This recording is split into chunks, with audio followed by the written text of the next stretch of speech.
Good evening, everybody, and welcome to the UKG podcasts. Yes, I'm back. I know it's become too frequent, been missing in action, but I'm back. Hopefully, now, every day, every single day with you guys. I've missed you. It's been a while. It's been a while. It's been like what? A week? 2 weeks? A week, I think. Yeah. Yeah. Since the 14th, since Valentine's Day, I've been missing. But all is good. All is well. Yeah, United still unbeaten. That's what we're going to discuss about today. Carrick is doing it, man. Carrick is doing it. Carrick is winning matches. Carrick is making sure United are still unbeaten in 2026. And United are the only unbeaten team in the EPL in 2026. So, yeah, welcome to the UKG podcast. My name is Simon, aka Simoninski. Good to be back. Um,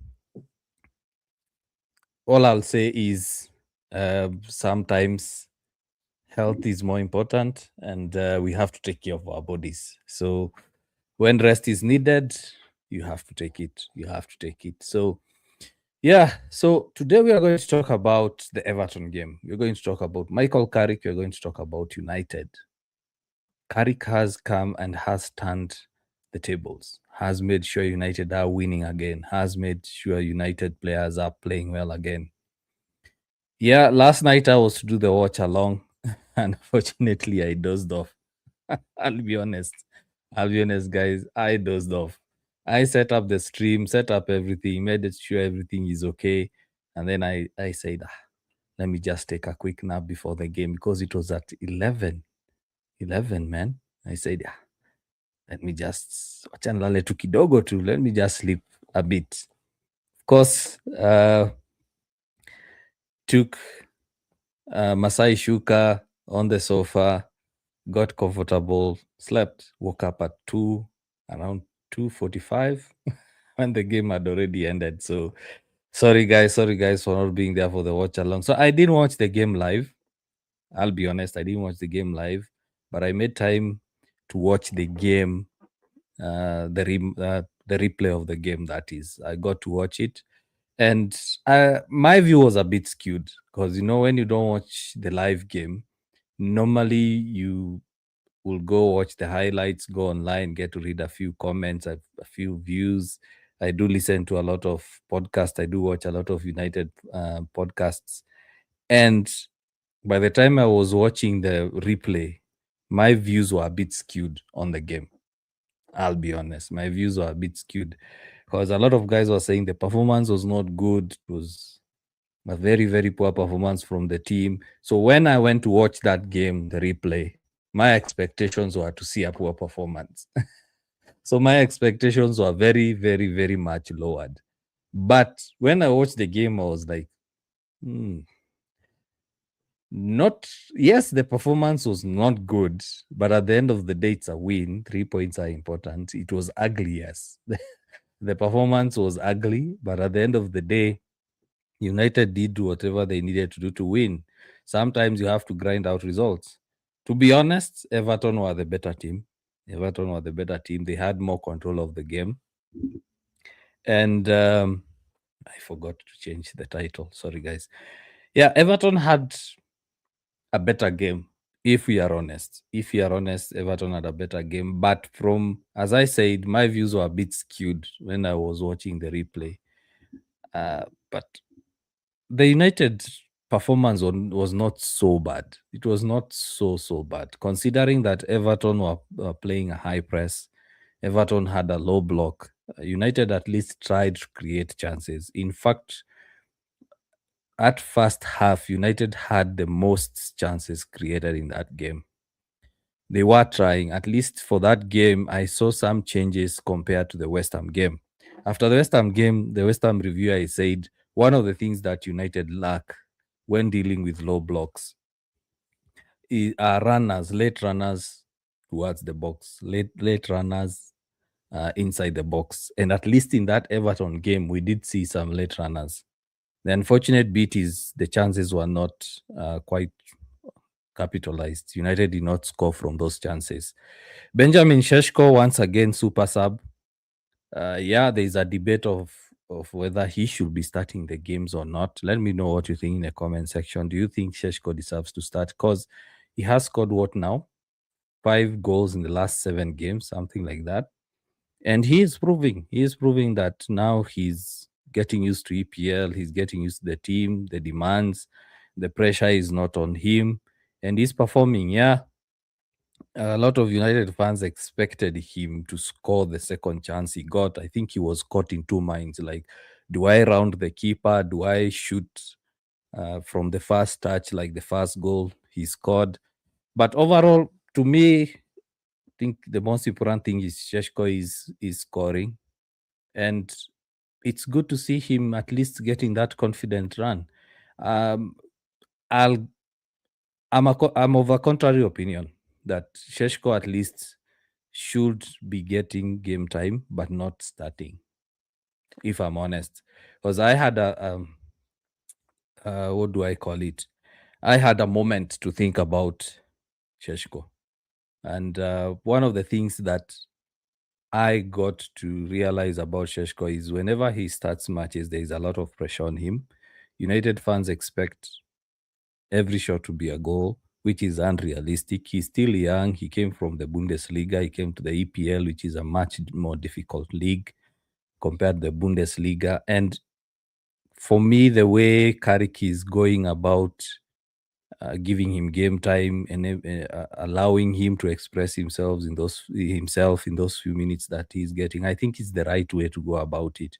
And also considering that it's only one game a week, Carrick is doing what he needs to do to win matches. And furthermore, if you have someone like Sheshko off the bench coming in to score an equalizer, winning goal, it's a plus. It's something you can have. Yeah, I know many are of the opinion that Sheshko should start. Uh, Mbumo looks lost. He looked lost, that is, in that Everton game. Watching it, when you watch the replay, you watch it a bit more calm than watching the live game. But Mbumo starts the game well. Like, he had a couple of one or two chances in the first half, in the first 20 minutes, but somehow he looks lost. The false nine, yeah, sometimes it's working. That I'm speaking about the 90 plus minutes in the game. Sometimes it's working, sometimes it's not. And when Sheshko came in, having a recognized striker, recognized number nine, it also forced Everton to change how they are defending. So Mbumo is being played out of position. We saw what he did with the assist. We saw what he did when he went to the right wing. And yeah, at the end of the day, you have to do whatever you need to do to win. I don't think this is the right time to start a debate of who should be starting, who shouldn't, because United have one game a week, sometimes one game in 2 weeks. Like, we've seen United play one game after 13 days. The last game was 13 days ago. That is prior the Everton game. And Sheshko coming in as a sub with little pressure to perform. Of course, Carrick changes the game whenever a striker comes on. The defenders change how they play. And it's a good thing. And one thing we have to give kudos to Sheshko for is that run. That guy ran. I'm yet to see the speed stats for how fast Sheshko ran, because he was defending, he won the ball, gave it to Cunha, and then he ran and got the pass back from Bumo. A superb pass from Cunha, and he got the pass and scored. I mean, that guy he ran past two defenders, he got into the box and scored. So yeah, for me, Sammy, good to see you. Big up, big up. You're saying I also support Sheshko. I also support you. Sheshko is more effective when he comes from the bench. Yeah, at the moment, it's working. It's working. And what I like about Sheshko coming off the bench is he's come onto a bigger club, more expectation.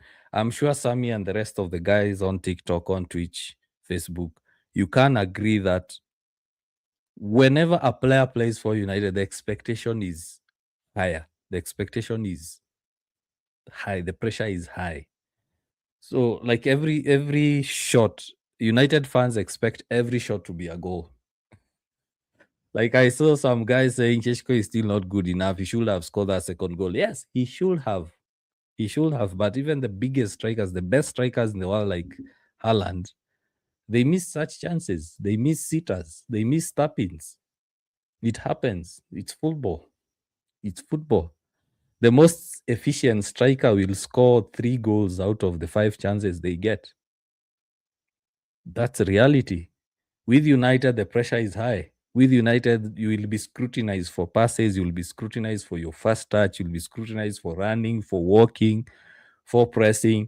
And to see Sheshko come into the game in a situation where it's more of less pressure and he's able to perform in the manner he's been able to, because Sheshko is performing off the bench. He's not complaining. And one of the things I love about Sheshko is we haven't seen him complain.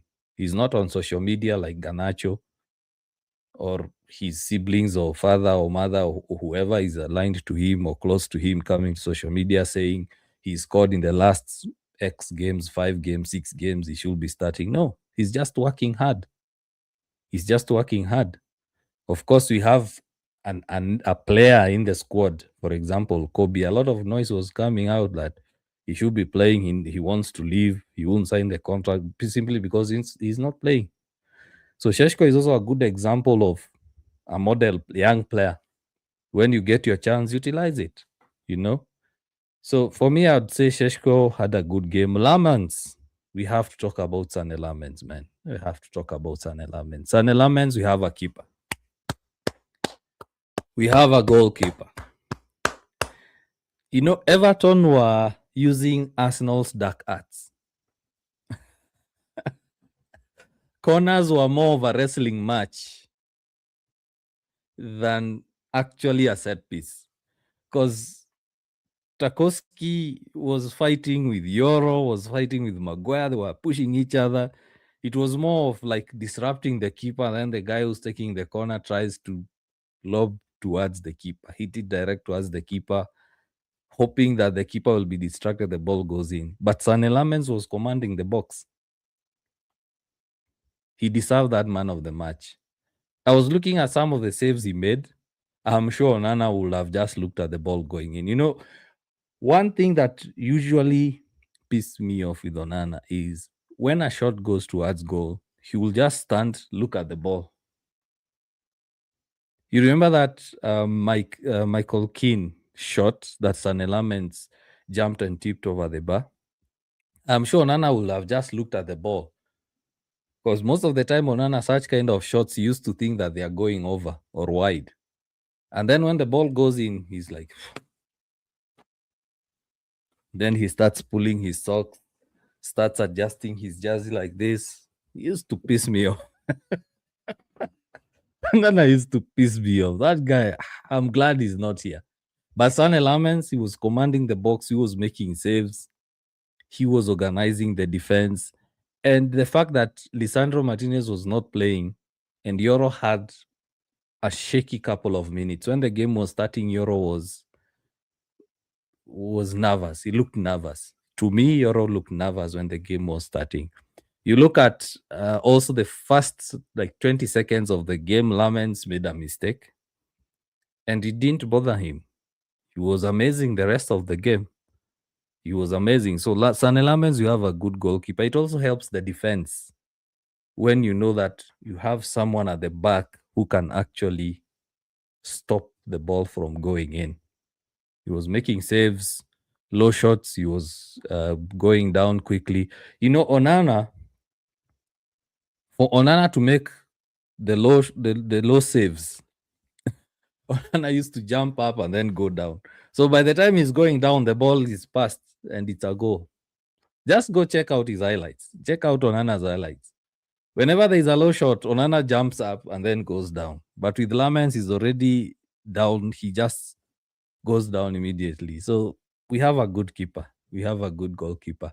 Sammy, you're saying, in my opinion, with time and getting used to the EPL, I see Sheshko being a better striker. Yeah, I agree with you. I agree with you absolutely. As I said, when it comes to United, the fans are overly critical. including myself. Sometimes I am. I find myself being overly critical on players. I don't think other teams, other fans from other of that support other teams, that is, give or have expectations of their players like how United fans expect their players to perform. United fans, we overanalyze. We overanalyze everything that the players do. We'll overanalyze what they do on the pitch and off the pitch. We'll analyze everything. We'll analyze whether they are going out, whether they are having family issues, whether they are training well, whether they are going to this training ground early or late. We get all those leaks. I rarely see ITKs of other clubs saying so and so went to, let's say, Cobham late. So and so went to the Arsenal training ground late. No, there's like it's now like a magnifying glass when it comes to United. They will analyze Sheshko's first touch. They will analyze his shot. They will analyze runs. They will analyze everything. And then now it becomes a divisive topic. For example, one of the biggest topics that has been on social media lately is Kobe Mainu. Kobe Mainu, some guys are saying, let me now have this. Kobe Mainu, sorry, not transfer talk. Yeah, who stepped up? Kobe Mainu, for example, there are some fans who are saying he had an average performance, he had an okay performance. Other fans are saying, no, he had a good performance, he performed well. In my opinion, Kobe played well in the first half. In the second half, I didn't see much of him. I didn't see a lot of Kobe. And to me, throughout the game, his defensive responsibilities, his defensive capabilities were not there. Most of the time, he was losing out on balls. Most of the time, he couldn't track back. Most of the time, he couldn't tackle. That's my opinion. Other fans are saying, no, that's not his job. His job is box to box, you know. So we analyze. As United fans, we'll analyze everything. So with Sheshko, I don't know why we have this expectation that every shot he gets should be a goal. It's unrealistic. It's unrealistic. In fact, we did a whole live last year comparing Sheshko, Hoyland, Haaland, and Salah, and even Isak. I compared all of them. And we saw that the most effective forward the most effective had 2.8 goals for every 5 chances they got. So that tells you that if you give a good striker like Haaland, if you give Haaland and Salah back then 2 seasons ago, 1 season ago, if you give them 5 chances, they will score 3 goals. So which means 2 of them will be a miss. So Sheshko got how many chances? To me, I saw 2 good chances. He scored 1, he wasted 1. That's 50% return. The other thing is, this team, I keep saying, this United team does not really know how to play with forwards. And it's not a Carrick issue, it's not an Amorim issue. It's an issue that has been long-standing. It's an issue that we've seen during Eric Ten Hag's time, we've seen during Amorim's time, and now we are seeing it with Carrick. It's like this team, I don't know whether they train with forwards or they train with forwards, then when it comes to the game, they're not creating chances for them. I don't know what's happening. And Carrick needs to sort that. Even the manager who's coming in, whether it's Carrick who's going to stay or whether United get a new permanent manager, they need to sort it out, because this team does not feed our strikers. This team does not create chances for the forwards. Like under Amorim, we saw that when the midfielders, when the wingers, when the wing backs had the ball and Sheshko is not playing, they would put in a lot of crosses. Then when Sheshko comes in, or whenever Sheshko is playing, all of a sudden there are no crosses. So you really wonder, do they even understand each other? Do they understand how their forwards play? For example, Mbumo is not like Sheshko. You can't expect Mbumo to hold up play. Like a long kick, he either knocks it on or he chests it down. He can't. He's not Sheshko. Sheshko can't do that.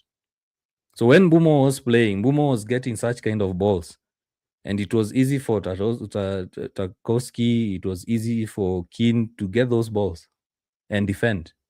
Now, when Sheshko comes in, all of a sudden, they want to play ball on feet. They want to play through balls.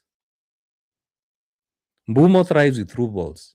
Sheshko can be able to hold up play. He can be able to get the ball up from the air, hold it up, chest it down, dribble, allow like the likes of Mbumo and Cunha to run in. So they do the opposite. The United players or the tactics they deploy, it's opposite. It's absolutely opposite. Yeah. So let me see some of the comments on TikTok. El Gringo, good evening, UKG. Hope you had you are doing well and everything is going on well. Yes. Also, Willie, you're asking where were you? Yeah. My health has been playing tricks on me. My health has been playing tricks on me. I do well, and then it recurs. So, yeah, I just decided to have some rest, some time off work, some rest, and just chill. Get the engine running again. So I've been missing in action because lots of work to do in my day job as well as the health was playing tricks. A couple of family issues here and there. So it was all happening at the same time. But good thing is we are starting to I'm starting to have that behind me. And I hope that I'll be healthier moving forward. I'll be healthier moving forward. So that's why I've been missing in action. But thanks to all the UKG fans, followers who've reached out for the good messages, the close friends as well who've reached out. And yeah, I'm doing better now. Yeah. So, for example, Willie, your Manu game was too close. 5 people, but Manu had to grab. Manu had crab and ball. Okay, I don't think I understand. So yeah, Willie, jana nililala. Nilichukua Masai Shuka nikajiekelea kwa kiti nikasema kabla game ianze wacha nishike kasiesta kidogo. Nilijipata nimeamka 2:45. Yeah, so yesterday I dozed off. I set up everything and then I said, let me just get a quick nap. I'll wake up before the game. Then I just like that dozed off. So I missed the game. Willie, then you are saying Sheshko will have scored 2 goals your game ya Everton. Acha kumtetea. It's the same thing Willie nasema. We have too high expectations. Let me tell you, even Willie yourself, whenever you're playing your football at home with your mates, you'll waste chances. It happens to every striker.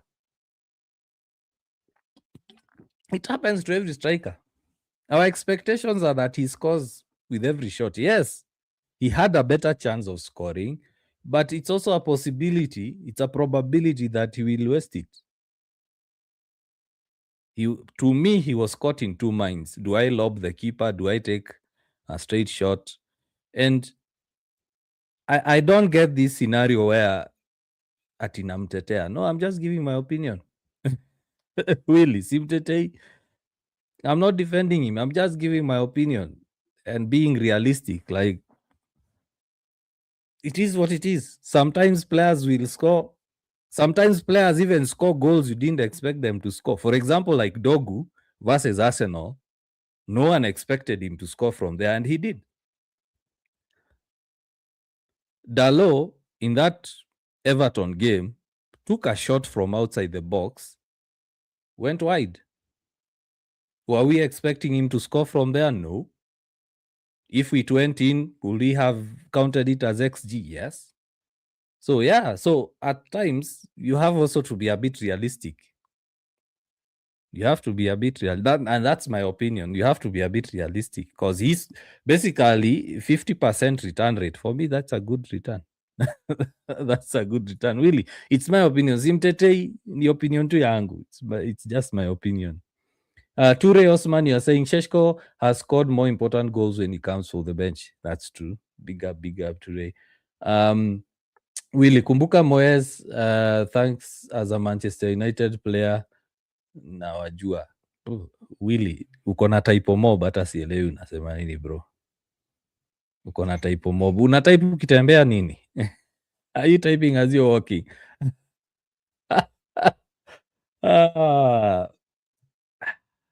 Yeah, Willy, I think I've responded to that. I dozed off.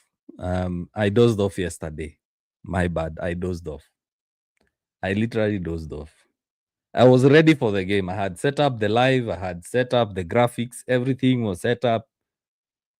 I had put the preview on. I was ready. Then, of course, when you're taking meds, sometimes you have to feel drowsy or something. So I just say, let me just take a quick nap, set the alarm. I dozed off. I dozed off. Dave, Goodison or Hill Dickinson? Did they change the name? Did Everton change their stadium? Let me check.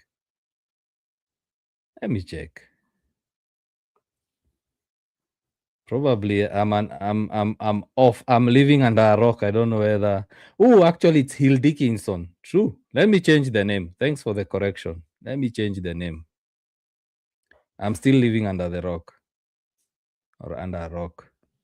Let me change the name right now. Thanks for the correction. So it should be Hill Dickinson. Thanks for the correction, Dave. Thanks for the correction there.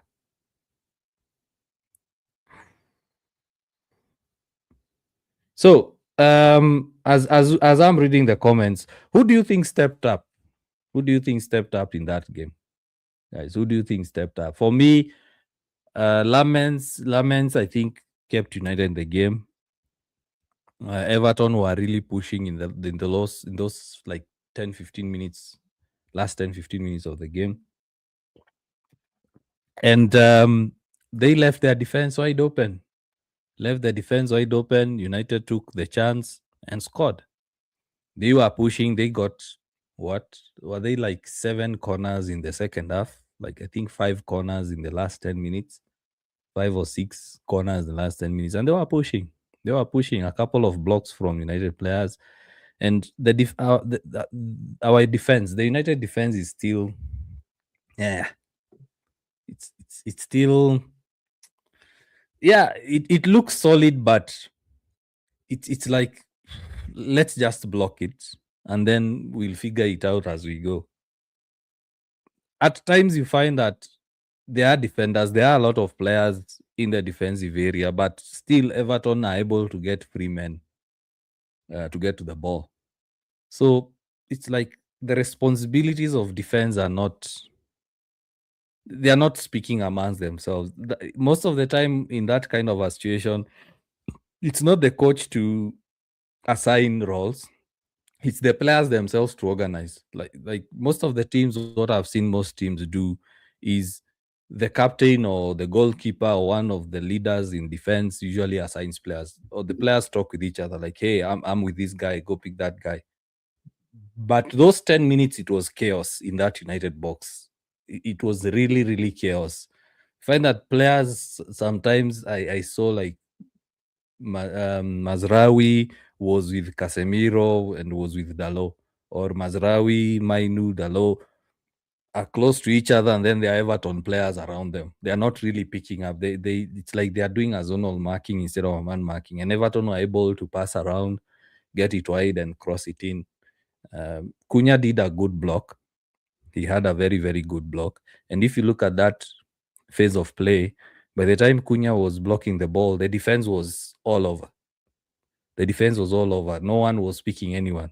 Because at that time, Luke Shaw had gone into the box. Mainu was nowhere to be seen. Casemiro was deep in the box. So Cunha is the one that ran actually. He tracked the player and made the block. So there were like 5 United players in the box, and the midfield was non-existent at that time. And Sheshko was also coming back to defend. So those moments of chaos are the ones that usually make me scared when United are leading, because it's like they panic. There is no organization when it comes to defense. And the good thing, United were able to hold on to that win. One of the things you realize about United, not only under Carrick, Fletcher, Amorim, Ten Hag, is it's like they are used to being the ones who are attacking. They're not the ones who are used to being attacked. So when they get to that point where it's high pressure, they need to actually hold on to the ball, defend. It's like chaos. The defense is all over. It's chaotic. There is no organization. Other teams, you look at them, you see they have good defensive blocks, especially under pressure. Under pressure, you find like it's like they have 2 men up front, then they have 4-4. But with United, it's like everyone is everywhere. Bruno is everywhere. Casemiro is in the box with the 2 center backs. Luke Shaw has also gone in. He's now acting like a center back. Dalot is also like a winger. So it's chaos. It's chaos. It's chaos, guys. Some you are saying Euro looked to be in panic mode. If he steps up and be courageous, he's a good defender. His confidence was injured when sometime he made a mistake. Yes, he's a young player. As I said, United have huge expectations. United fans, that is. They have huge expectations.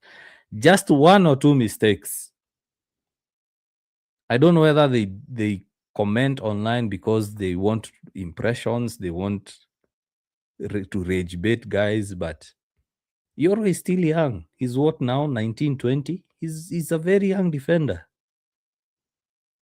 Actually, when I was thinking about Sheshko, one of the things that came into my mind was, you look at the United of old, we keep referring to United, the United way, the United DNA. If you look at the United of old,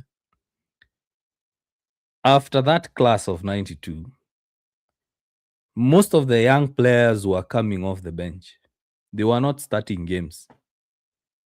You look at also Cristiano when he came on, he was playing as a sub. Some games he was playing as he was starting some games, but most of the game he was playing as a sub. Rooney as well.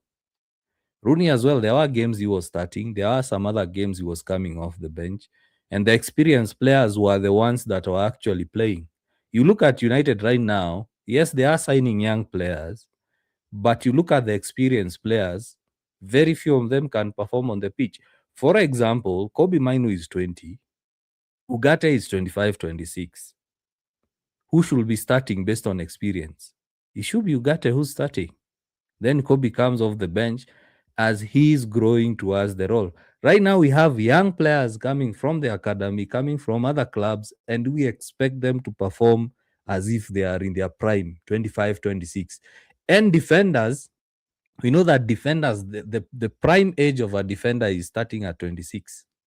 That's when defenders are actually at their prime. You look at how Euro is playing. He's playing like a 25-year-old, 26-year-old at 19, 20 years. So once again, Sammy, I agree with you. Pressure is there because the expectation is high. Whenever players wear this badge, the fans expect nothing less than perfection. It is not bad. It is not. It's not wrong to want perfection, but sometimes we need to be realistic. And to see Euro's attitude, having a poor run of form, injuries, coming back, fan pressure, not performing well, and still coming on, like the West Ham game, he came on, had a good game. The last game versus Everton, the second half, he had a very, very good game. He made a couple of good blocks, and he's very, very young. And you look at how United are operating, that's why you see young players starting to have pride in them. You look at players, For example, Garnacho, he feels that he's invincible. Why? Because there is no other senior player to tell him, hey, you're not yet at that level. You're only starting.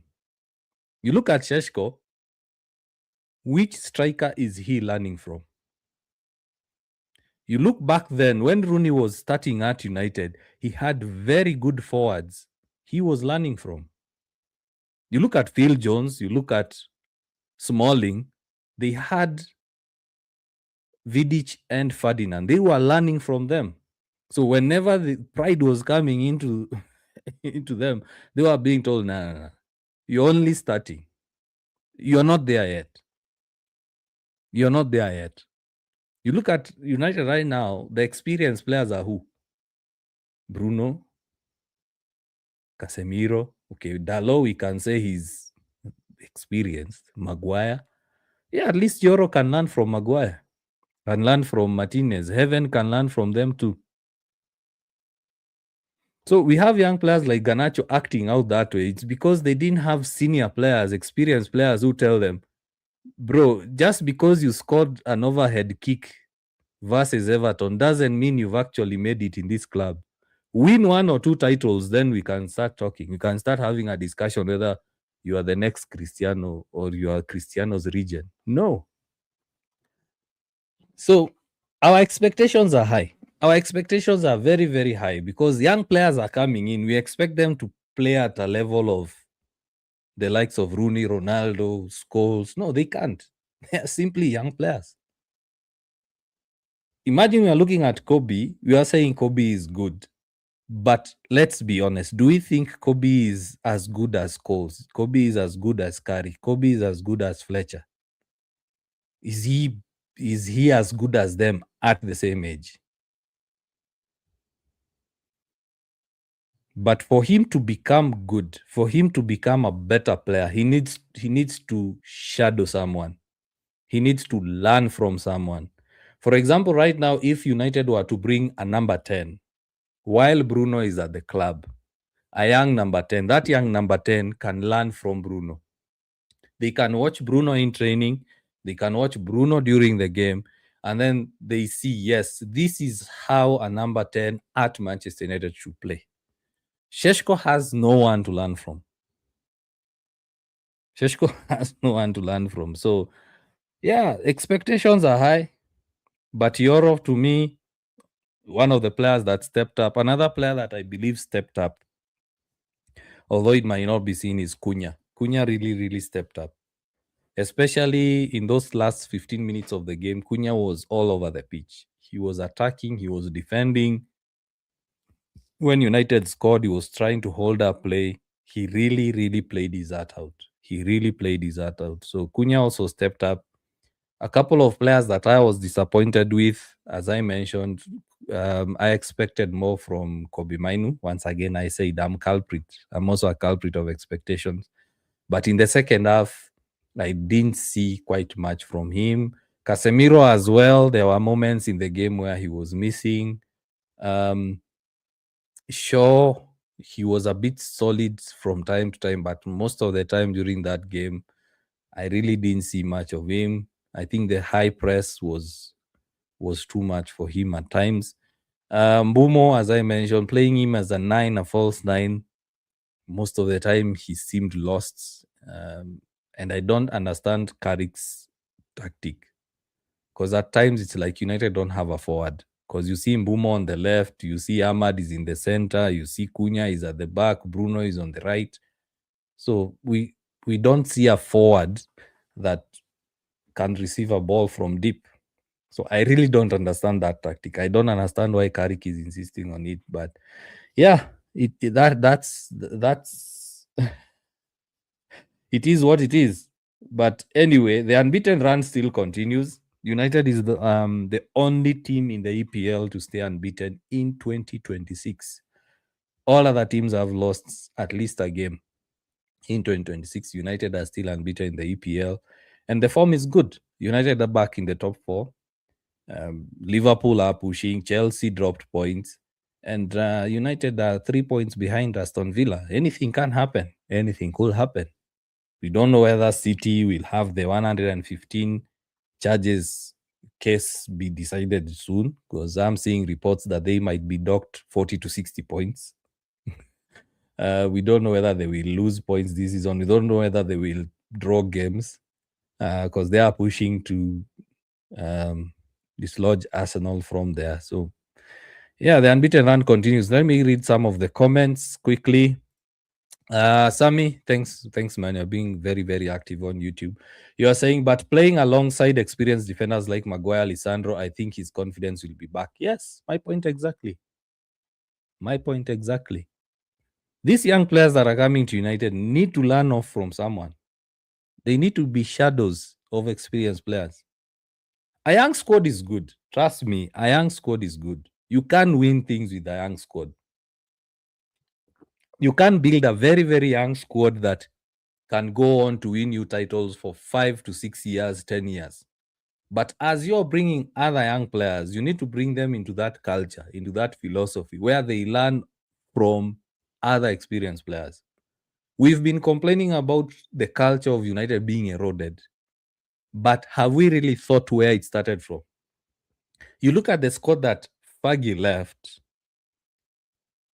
all of it was gone. New players started coming in. We started having players with egos, for example, Zlatan. And then you expect young players to learn from Zlatan. We keep saying that so and so is not a United player. Let's ask ourselves, will Ferguson sign Zlatan? He's a good player. He was one of the best forwards then. But if Fergie was at the club, will he have gone for someone like Zlatan? I don't think so. So you look at United, they started going for mercenaries like Di Maria, came into the club, started rubbishing the club. What do you think the young players will learn? The same. You look at Sanchez, Alexis, came, started saying he needs to leave immediately. So when young academy players or young players are saying to the club, they look at a superstar who's behaving that way. The moment they start getting fame, what do you think will happen? You look at Rashford, you look at Martial, you look at Garnacho. Who did they learn from? At least Rashford, by the time he was coming into the club, there were some senior players. But after that, so Garnacho was learning from who? Mainu is learning from who? Ahmad is learning from who? So yes, let's build a young squad. But as we transition from old players to young players, that's where the culture is set. For example, if you're a young employee or if you're a new employee going into the company, you will learn from the experienced guys in that company. You might have been an accountant in your previous company, probably with 15 years experience, or a sales rep. When you go to a new company, you won't start bringing the culture from the other company or your philosophy from the other company straight on. You'll take some time to understand what's the culture. Then you adjust based on the company you've gone to. So it's similar to United. So Lille had a different culture than United. So Euro has to adjust. Leipzig have a different culture. For example, one of the philosophies and cultures that Leipzig have, if you don't press, you don't play. That's why you see Sheshko pressing. Every single minute he's pressing. So if he comes to United and finds that United players are not pressing, what do you think he will do? He'll just sit off. He'll just relax. Because he'll ask himself, why am I pressing and everyone else is not? It's similar to when you go to a company that pays overtime. You find the employees are just slow. They don't want to work so that they get overtime. And you are there, you're used to not getting overtime. You have to do your work within the hours set. So you do your work efficiently, quickly, you finish it. You go to a new company, you find that employees are slow, they are sluggish, they are lazy because they want to get overtime. What will you do? You'll also fall into the same culture. So, yeah. Oh, El Gringo, thank you. You're saying UKG, Sescos recorded a top speed of 35.3. Is it kilometers per hour or meters per second? But I think it's 35.3 kilometers per hour. He was fast. He was fast. Kevin Vinks, hello there. It's been a minute. Yeah, it's been a minute. Hopefully now I'm back for good. I'm back for good. I might not be able to do a lot of lives as usual, but I'll try as much as possible also to do recorded videos as well. I'm trying to balance. I'm trying to balance life because health is important. Thumbnail says still beaten. How now? How now? Did I make a typo on the thumbnail? No. Redville 01? No, you must be joking. No. It can't be. It can't be. Oh. I know what I did. So the UN is hidden behind my photo. I'll fix it. Thanks for that. My bad. I'll fix it. So the UN is is behind my photo. So I'll fix it. Sorry. Sorry. I'll fix it. Thanks for that. Thanks for that. I didn't notice it. I'm coming back, so I'm still getting my groove on. Thanks for that. Oh, kilometers per hour. Oh, okay, that's good.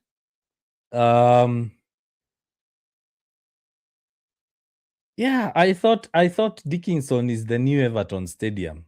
Have they moved yet? Dave, have they moved? Because when I was watching the game, I was just hearing Goodison. Let me see. Let me just check where the game was actually played. So, guys, we're just having a chat. The topic of the day is done. So get involved in the comment section, ask questions. Let's chat. Let's just chat. We are done for the day. So let me see. Where was the game played? Where was the game played? Because I kept hearing Goodison Park. Let's see. Oh, it was played at Hill Dickinson. Okay. Yeah, it's Hill Dickinson. So they moved. But can you imagine in years to come, we are no longer saying Old Trafford? When United build a new stadium, we stop saying Old Trafford. Start saying New Trafford. It will be odd. It will be really, really odd. Yeah. So, guys, I live under a rock. I didn't know Everton moved. But in the game, I kept hearing Goodison. So, I don't know. Probably I was listening to, or I heard them saying since they moved or something. But sorry. Nyako, you're saying Nyako Kal, was it? Yeah. Nyako Kal, you're saying true second half, he wasn't good. Yeah, Kobe wasn't good the second half. I don't think he was good in the second half. Ture, you're saying from history when we used to have those players that always come from the bench and impact matches. Yes, we used to have them. For example, Chicharito was a super sub. Ole Gunnar himself was a super sub. Luis Saha was also a super sub. We had a couple of strikers who were super subs. But at the same time, United had strikers that would guarantee you 20 goals a season. Right now, we don't. So, yes, I understand fans keep saying the United way, the United DNA. They keep saying United is not a possessional team. United has always been a transitional team. It's one of my biggest complaints because United keep playing transitional football, and that's how they win. But if you look at all that, the United way, United DNA, transitional football, blah, blah, blah, blah, we had good players each and every time. We had a good striker that would guarantee you 20 goals a season. We had a good number 10. We had a good winger. We had wingers that will guarantee you at least 10 to 15 assists in a season. Right now, it's a different team. It's a different era. So as much as United fans, we keep talking about the United way, we keep talking about the United DNA. Do we see the team as a team that can play that way? Let's just be honest. Let's just ask ourselves that question. If you look at that squad, is this a squad you expect them to play the United way? You look at the old United way of playing, the fullbacks were very good at attacking. You look at Patrice Evra, you look at Gary Neville, you look at Rafael and Fabio. You look at those players, you look at Antonio Valencia, you look at how they were attacking, how they were creating chances with crosses. We don't have that now. You look at Diogo Dalot. Do you expect Dalot to play like Neville? Do you expect Mazraoui to play like Valencia? So when we keep saying about the United way, are United themselves signing players that can play the United way? You look at forwards. The last time United had a recognized forward, a good recognized forward, was who? We can't say Cristiano was a good recognized forward because Cristiano adapted his game. He was a winger, then became a striker. So other than him, the only other striker I can think of is Cavani. Martial was always injured. Anthony Martial was always injured. So looking past Cavani, have United actually gone to the market and looked for a good number 9 that can guarantee you 20 goals a season? Look at Bruno. There are discussions whether Bruno should stay or leave. Have United identified someone who can replace him? So yes, as much as United, we keep saying about the United way, as much as we keep asking for it, wanting it, we want the old boys, the old players to come and play it. But do you think we have the players to actually implement it? Very few. Very, very few that can actually play the United way. You look at the defense United used to have was very solid. They could actually put their head next to the ball and take a kick to the head. How many cuts and bruises did we see Vidic take? How many of our defenders, other than Lisandro Martinez, can do that? You look at wingers, they used to bomb forward, take shots, take crosses. For example, Luis Nani. Can Ahmad be another Luis Nani? So the next phase of recruitment is United need to define. Yes, they are signing players for the coach, but they are the ones responsible for signing players that can play, quote unquote, the United way. For so long, we've asked coaches to sign players they like, players that can play the way they want.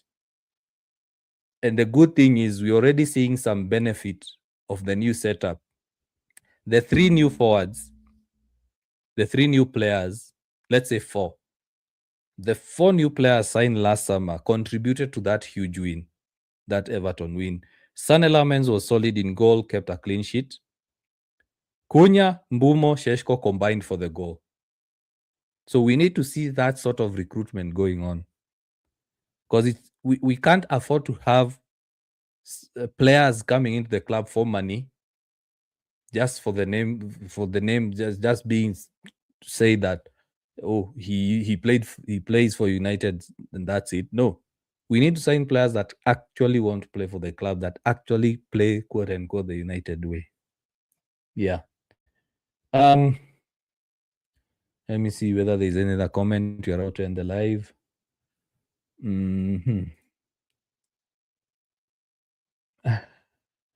El Gringo are saying never Old Trafford still remains the OG. Yeah, it will be odd. It will be odd if they rename it to New Trafford. It sounds off. It sounds off unless they rename it to the New Old Trafford. The New Old Trafford, because Old Trafford is a big name. It's a legendary name. There is a lot of history in that stadium, the Theatre of Dreams. Can you imagine now we start seeing the New Trafford Theatre of Dreams? Doesn't sound right. Doesn't sound right. El Gringo is also adding and saying, if there is a person I loved his game, it was Vidic. Yeah. It was Vidic. And those are the sort of players I'm saying United now need to start having such kind of players. Anko White, you're saying, yeah, true. Okay, I don't know what you're referring to. Kevin, yeah, it's been a minute. Good to see you. Let me see whether there are any other comments. Haruna, you're saying, so Amorim was the problem? Partly, yes.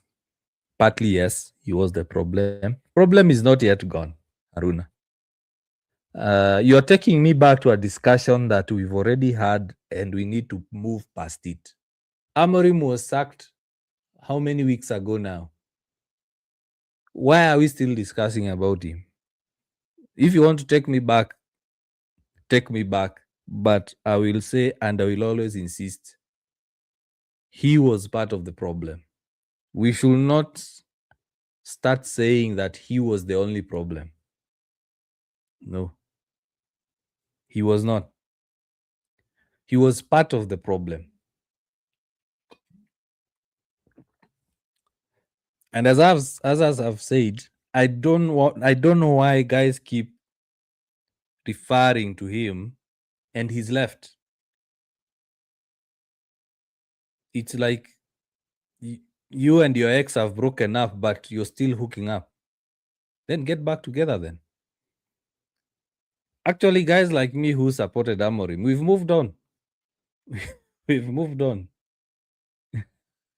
But guys who hated him are still referring to him. It's like you didn't want him to get sacked or something. So he was part of the problem. The problem still persists. I've literally mentioned in the last 10 minutes some of the problems.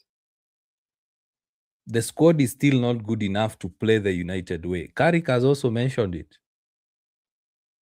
He has mentioned it. He has said that there are some issues with the players. They need to understand him. They're getting to know each other. And guys watching the West Ham game, watching the Fulham game, watching the Everton game, still identify some of the problems with the players that were there under Eric Ten Hag, were there under Ole Gunnar, were there under Amorim.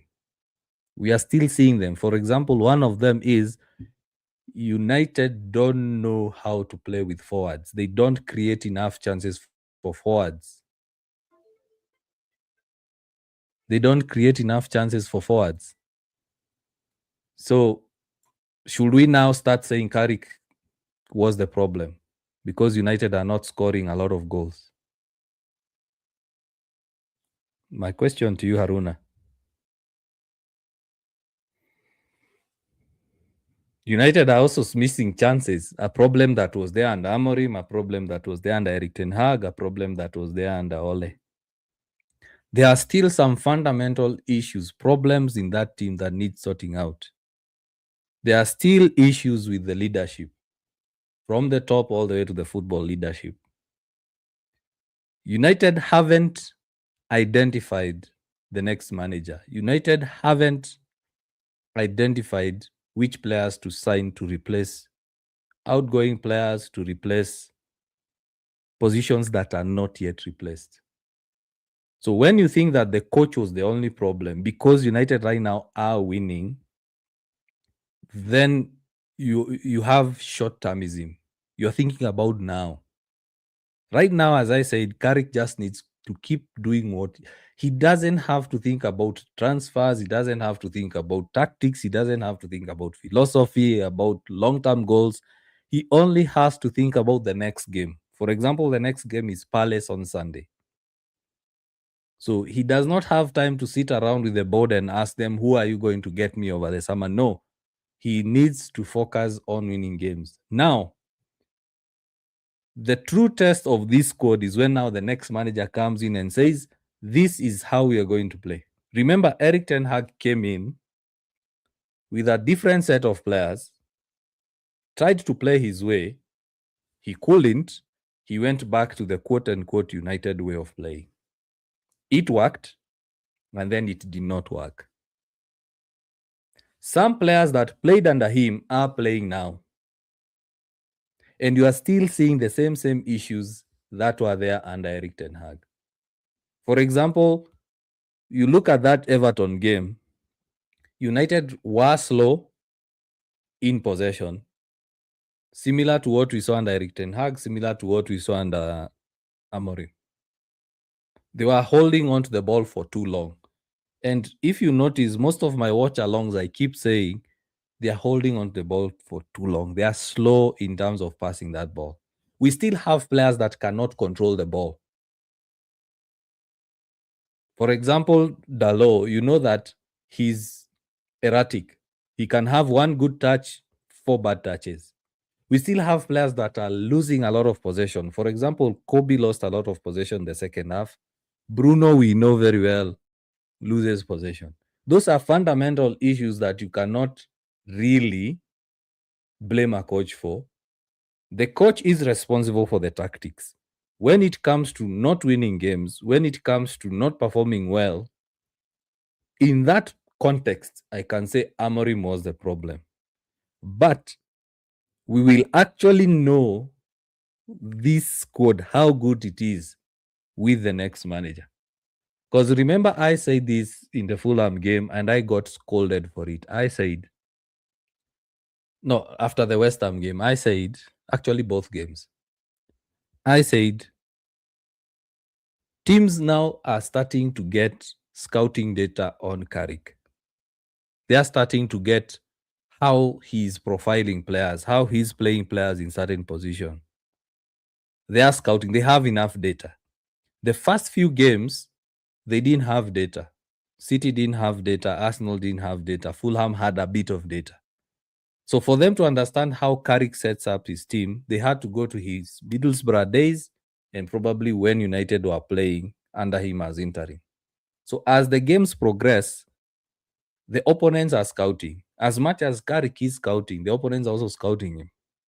They're also learning how he plays, let's say, Kobe, how he plays Casemiro, how he plays Bruno, how he plays Cunha, how he plays Mbumo. And one thing you'll notice, the difference between the City game, Arsenal game, and the last 2 games versus West Ham and Everton is whenever Cunha and Mbumo get the ball, they had 2 players going towards them. They were always marked, and whenever they get the ball, a second player comes for double teaming, double tackling. So now this is where the abilities of the players are known. The coach has given you tactics. Now you as the player execute. You as the player execute. When I was watching that Everton game, the replay, I did see Carrick being frustrated with the players. Because he's asking them to do something, he's expecting them to do something, but the players are not doing it. Every other previous manager, we've seen it. We've seen managers being frustrated with how the ball is moving, positioning of the players, and all that. So, in the context of winning matches, just looking at on-field performances, if we take, let's say, a game and look at it, we can say Amorim, yes, was the problem. But when we take the context of the entire club, Amorim was not the only problem. Because also remember, these players, the same players, under Fletcher, they did not win any game. Under Carrick, they are winning. The Everton game, it took good performances from the keeper, expected, from Sheshko, expected to win 1-0. And that's all the Carrick needs to do right now. The true test of whether the players are the problem or the manager is the problem is when now we have a long-term manager. Because whenever United get a long-term manager, they start performing poorly. Eric Ten Hag had to change his tactics, had to change his philosophy so that he can get wins. Yeah. How did Carrick manage winning streaks? My friend, unless Haruna, you live under a rock, Carrick is the interim manager. Number one, there is new manager bounce. Number two, you look at the reports you are getting, Carrick is doing things to make the players comfortable and happy. Simple as that. He knows he's an interim. He knows he needs to get United to the UCL. So he will do whatever it takes to make sure that he wins, even if it means taking down the previous rules, the previous restrictions to make the players happy. Under Amorim, players wouldn't go out for a holiday. They wouldn't. There were 13 games between the two games, West Ham and Everton. Carrick gave them days off.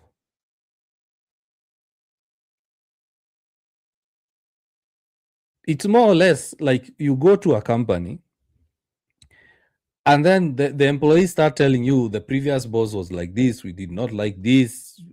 They start telling you what they did not like. So what will you do? You just start having policies that make sure that these employees are effective. These employees are performing. Simple as that. It's just simple as that. And I keep saying Carrick hasn't changed a lot. He didn't have time to change a lot. There's new manager bounce. He comes in and says, okay, I want you to go out there. We will play 4-2-3-1. I want you to express yourselves. I want you to play the best football you can play. This is a derby. Go win. They win. Next game, Arsenal. It's a massive game. This is how we are going to set up. But at the end of the day, I expect you to perform. They will do it. So there is a winning streak, but you're forgetting there is a draw. The West Ham game was almost a loss. The Everton game was almost a draw or a loss. So what Carrick is doing is just the bare minimum to win matches. He has no time to set up a philosophy. He has no time to set up tactics. He has no time to set up discipline and all that. He doesn't have that time. Rosiniak went to Chelsea. He was winning matches. I think he won 6 straight matches. What's happening now? What's happening to Chelsea? Similar thing. United, the performances have dipped. The way United played versus West Ham and Everton is not the same way they played versus City, Arsenal, Fulham. It's not the same. Performances are dipping. So Carrick right now, he's just doing what he can to win, even if it means, like we've seen reports of him saying, we are shortening training. We are having shorter training sessions. The players will respond. They will respond and say, oh, that's a change. Now, that's why I'm saying the true test will come when now we have a permanent manager who will come and say, no, you have to be at training at 7:30. We are training till 2:30. No, we are not going to have a season break. Even if it's 13 days, we are going to come and train. Of course, you wouldn't be happy. Even if I was a player, I wouldn't be happy. I mean, 13 days between games. And you want me to train every day? No, I won't. But if a new manager comes and says, Saimo, you can go and have a holiday in Dubai. You can go watch some boxing. You can go out raving. You can take your family out. Of course, I'll respond. Haruna, I'll respond. I'll make sure that I repay it back. I repay the favor. Good and good favor back. So that's all it is. That's all it is. And as I've said, when Carrick came in, the opponents did not have a lot of scouting data. They did not know how Carrick plays. In fact, Pep alluded to it. Pep said he did not know which formation to expect, which lineup to expect, how they will play. He was unprepared. So now, as the games are being played, now opponents are starting to understand how Carrick sets up, how Carrick plays, and how to counter it. For example, Nuno did a very good job countering everything that Carrick was doing. And that's why United struggled in that West Ham game. That's why United struggled, because Nuno had everything spot on. Everything spot on. In fact, that draw, it was good. Let me tell you, that one point, it was good. At one point, was good. So, short-termism is very different from long-term. It's very, very different. So when you're setting a team up for the long term, let's say you have 3 seasons, and a manager has been given 6 months or 3 months and has been told we want to get Champions League, those two managers will operate differently. One will not have time for philosophy setup, disciplinary. He won't have that time. Oh, you are late. Don't worry about it. What is important? We need to win this game. Oh, you need a holiday. 13 days between games. How many days? 2 days. Yeah, you go come back. But promise me you'll perform that game. Of course, the players will respond. But if now a manager comes and says, this is how I want us to play, this is how we will be setting up, this is how off the field we will be doing, it will be different. We've had managers who've gone to clubs and tell players, you won't have relations with your wife 2 days before the game. We have managers like Pep who are very strict with diet. They are very strict. Pep is very strict on diet. You can't eat, for example, a pizza. Now, assume the players are not happy about it. Then a new manager comes in and says, you want a pizza? Just have one a week. Players will respond. Players will respond. So short term and long term are two different things. It's like even when you give a CEO a company and tell them, take this company out of recession, take this company out of losses so that it has revenue. They will make a lot of changes just to make sure the employees are happy and they're effective. But they know in the long term this can't work. And I'll give one example as we end the live. Right now, there are players that are not playing. I'll give an example of Mbumo and Sheshko. Sheshko comes on, scores. Mbumo, next game, starts. Do you think that can carry on for another season? No. You'll start hearing complaints. We have players like Yoro, you have players like Heaven who are not starting games. So when they don't get game time, what do you think will happen? They'll start saying, hey, I'm not getting game time in this club, so allow me to leave. So you start introducing problems. That's why you now start hearing reports of he has lost the dressing room. Another good example is Ole. Ole was one to make sure all players are happy. You can't make all players happy. Eventually, he lost the dressing room. Same players he was trying to make happy threw him under the bus. So with Carrick, he's only here for 6 months. We don't know what will happen beyond. For me, I wouldn't mind him getting the job. But for 6 months trying to get UCL, why are you bringing in this discipline? Why are you bringing in philosophies? Just make the players happy so that they respond. It's a basic leadership tactic. All leaders do it. Probably your boss does it. Probably your boss does it. So yeah, thanks guys for being here. Sorry for missing in action. Now I'm back. So good win, still unbeaten. I'll change the thumbnail. Redville, I'll change the thumbnail. I didn't realize I put my photo over the thumbnail. So I'll change it. In fact, right now after the live. So see you guys. Enjoy everything and bye-bye.